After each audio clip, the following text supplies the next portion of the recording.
Scholarship में आए दिन यदि आपके पास में और ऑब्जेक्शन आते रहते हैं तो इस वीडियो को देखिएगा, क्योंकि इस वीडियो में मैं आपको बताने वाला हूं कि स्कॉलरशिप का जो ऑब्जेक्शन है उसको किस प्रकार दूर किया जाता है। तो बिना देरी किए चलते हैं अपने कंप्यूटर की होम स्क्रीन की तरफ। सबसे पहले यहाँ पे हमने किसी भी ब्राउज़र को ओपन कर लेना है और ओपन करने के बाद में उसमें जो अपनी SSO ID है उसको आप यहाँ पे एंटर करोगे। जैसे ही आप अपनी SSO ID यहाँ पे एंटर कर देते हैं, एंटर करने के बाद में आपको जो अपना पासवर्ड है वो यहाँ पे एंटर करना होगा। चलिए SSO ID और पासवर्ड हम यहाँ पे दोनों को एंटर कर लेते हैं। इन दोनों को एंटर करने के बाद में हमें यहाँ पे कैप्चा फिल करना है। कैप्चा को कैप्चा के हिसाब से ही फिल करना है, कैप्चा में गलती ना करिएगा, अन्यथा ये पेज है वो लॉगिन नहीं होगा। तो ये सब भरने के बाद में हमें लॉगिन पे क्लिक करना है। जैसे ही हम यहाँ पे लॉगिन पे क्लिक करेंगे कुछ टाइम ये पेज लोड लेगा और लोड लेने के बाद में ये पोर्टल खुल जाएगा। जैसे ही ये पोर्टल खुल जाता है आपको SJE के पोर्टल पे क्लिक करना है और जैसे ही आप SJE के पोर्टल पे क्लिक करेंगे, क्लिक करने के बाद में एक बार फिर से ये लोडिंग प्रक्रिया चलेगी और लोडिंग प्रक्रिया चलने के बाद में आपको कुछ इस तरीके का इंटरफेस दिखाई देगा, जिसमें आपको ओके पर क्लिक करना है और ओके पर क्लिक करने के बाद में आपको यहाँ पे जो अपना ऑब्जेक्शन है उस पर क्लिक करना है। ऑब्जेक्शन पर क्लिक करते ही आपको आधार नंबर डालने के लिए ऑप्शन दे दिए जाएंगे।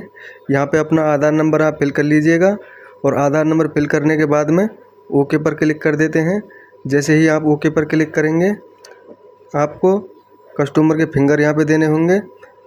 कैप्चा यहाँ पे फिल करके आप कस्टमर के फिंगर लेंगे। जैसे ही ये फिंगर सक्सेसफुल हो जाएगा, सक्सेसफुल होने के बाद में जो जन आधार कार्ड में रजिस्टर मोबाइल नंबर है उस पर OTP भेज दिए जाते हैं। जैसे ही यहाँ पे OTP भेज दिए जाएंगे, OTP कस्टमर के मोबाइल से प्राप्त करके आप यहाँ पे इंटर कर दीजिएगा और जैसे ही आप यहाँ पे OTP इंटर कर देंगे, OTP इंटर करने के बाद में ये पोर्टल आगे खुल जाएगा।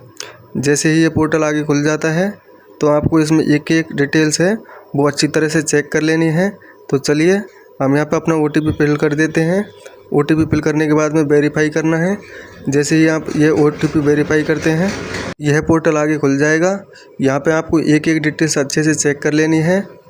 आपको यहाँ पे धीरे धीरे नीचे की साइड में स्क्रॉल करते आना है और एक एक डिटेल्स को अच्छे से पढ़ के चेक करते आना है।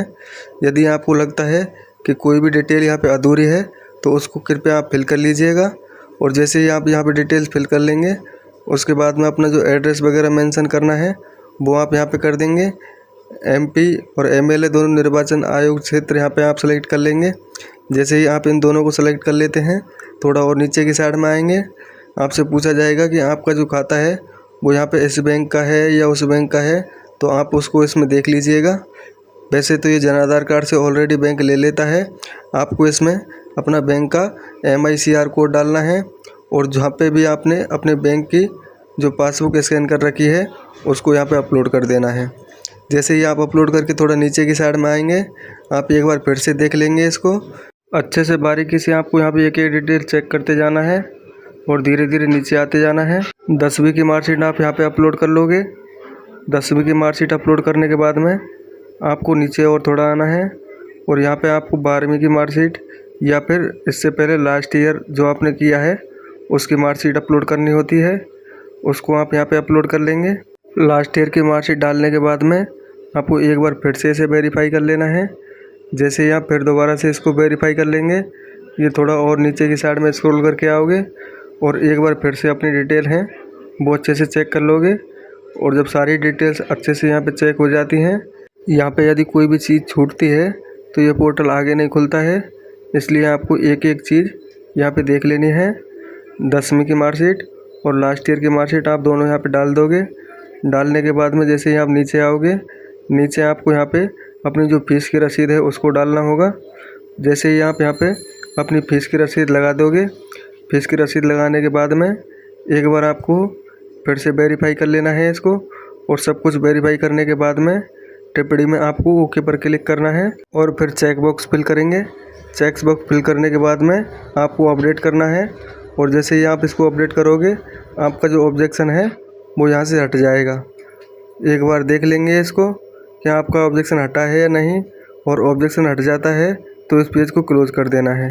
धन्यवाद।